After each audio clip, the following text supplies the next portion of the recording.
Yuzarsif yang akan menahan Benyamin di Mesir, segera mempunyai ide agar para saudaranya tidak mencurigainya. Dia kembali mengingat di saat kecil dulu, saat dijadikan budak oleh Bibi Faiha, saat mencuri sabuk dari Nabi Ishak. Hal itu menjadi idenya untuk menahan Benyamin di Mesir. Ketika akan meninggalkan Mesir, datanglah Rudamun bersama dengan para pengawal menghentikan mereka semua. Rudamun mengatakan, jika telah terjadi pencurian di istana bendahara, dan dia menuduh salah satu orang dari Kan'anlah pelakunya. Rudamun menyuruh sang pencuri untuk mengakuinya sekarang, agar masalah ini cepat terselesaikan. Mereka pun menyangkal, jika mereka datang hanya untuk membeli gandum, tidak untuk mencuri. Rudamun lalu menanyakan, jika memang dia menemukan barang curiannya pada mereka, apa hukuman yang layak untuk si pencuri?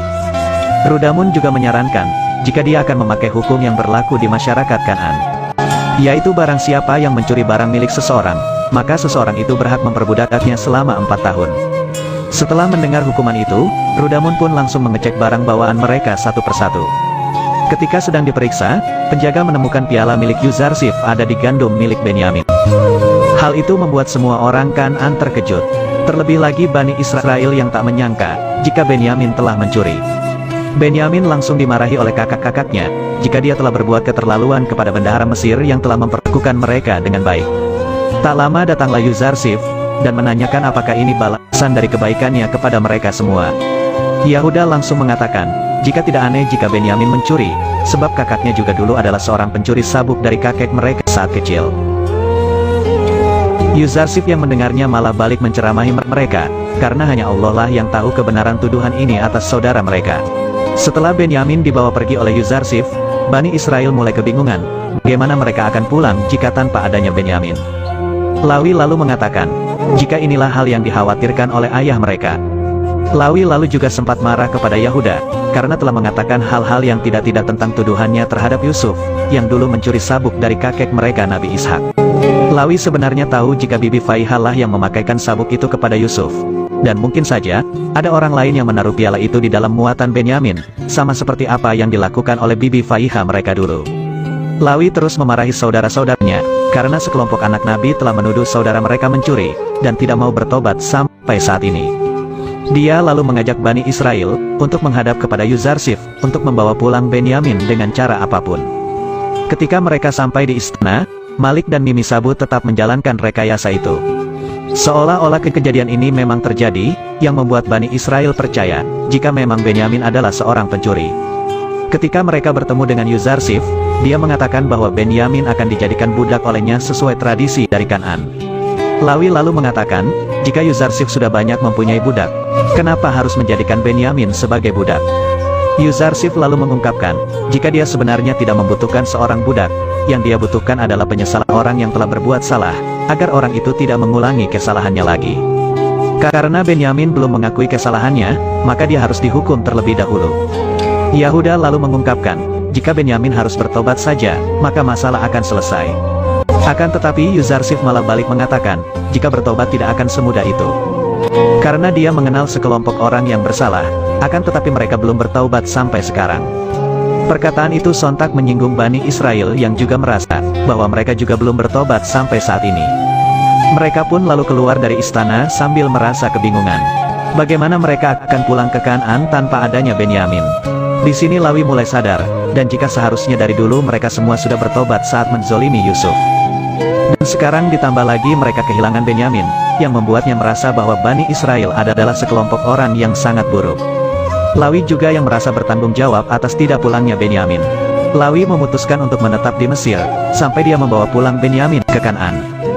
Pada akhirnya Bani Israel dan para warga kembali menuju ke Kan'an, sementara Lawi akan menunggu di sekitar lumbung gandum, agar bisa ditemukan saat mereka semua kembali ke Mesir.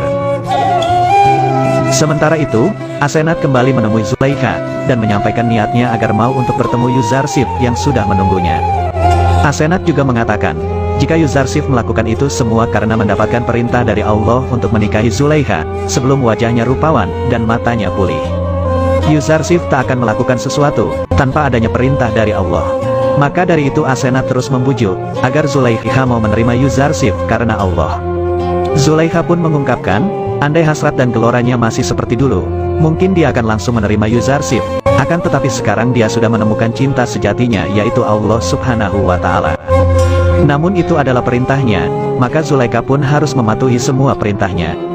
Singkat cerita, akhirnya Bani Israel dan para warga sampai di Kan'an, mereka yang telah ditunggu oleh para keluarganya. Saat mereka menemui Nabi Yakub, dia langsung menanyakan kenapa semuanya tiba-tiba terdiam tanpa mengucapkan apapun. Dan para istri juga menanyakan keberadaan Lawi serta Benyamin, yang tak ada dalam rombongan. Yakub pun langsung menyangka jika telah jadi apa-apa kepada kedua anaknya itu. Namun Ruben langsung menjawab, jika Benyamin dan Lawi dalam keadaan baik saja.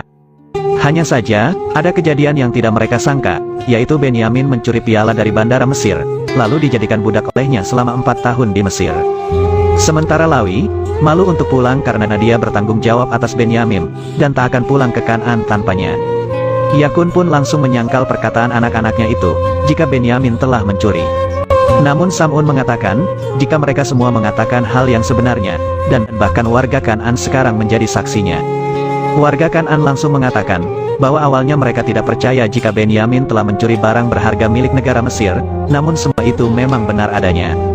Yakub pun kembali bersedih, karena sekarang dia berpisah dari anaknya lagi. Bahkan setelah Yusuf, sekarang giliran Lawi dan Benyamin. Keesokan harinya, saat sedang mengantarkan makanan, istri Yahuda dikejutkan dengan perubahan mata Yakub yang menjadi putih karena terus menangis. Bani Israel pun segera datang dan menyuruh agar Yakub tidak terus-terusan untuk menangis.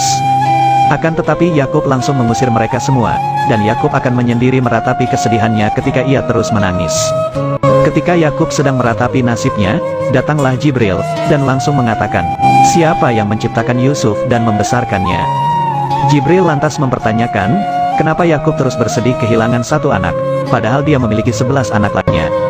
Yakub pun mengatakan, jika Allah yang telah menciptakan Yusuf, dan Yusuf tidak bisa digantikan oleh 11 saudara lainnya, karena Yusuf adalah wali Allah dan juga imam baginya.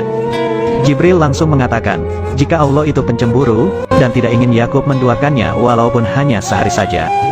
Seketika Yakub pun langsung sadar, jika selama ini dia telah berlebihan meratapi kehilangan Yusuf, dan akan mulai bertaubat kepada Allah. Jibril menanyakan tentang kejadian yang dialami oleh Nabi Ibrahim, yang telah mengorbankan anaknya Nabi Ismail.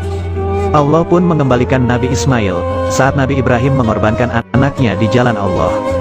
Perkataan itu langsung membuat Yakub sadar, bahwa dia belum mengorbankan Ismailnya kepada Allah, dan mungkin saja karena itu ia belum bisa bertemu dengan Yusuf sampai saat ini.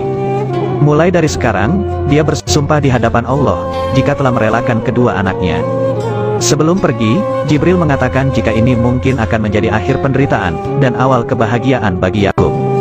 Jibril juga menyuruh Yakub untuk menyelidiki kabar Yusuf, serta peristiwa-peristiwa penting di Mesir. Dia pasti akan menemukan secercah harapan di sana. Setelah itu Yakub pun bersujud, dan meminta maaf kepada Allah, karena telah berlebihan mencintai Yusuf dan juga menduakan Allah.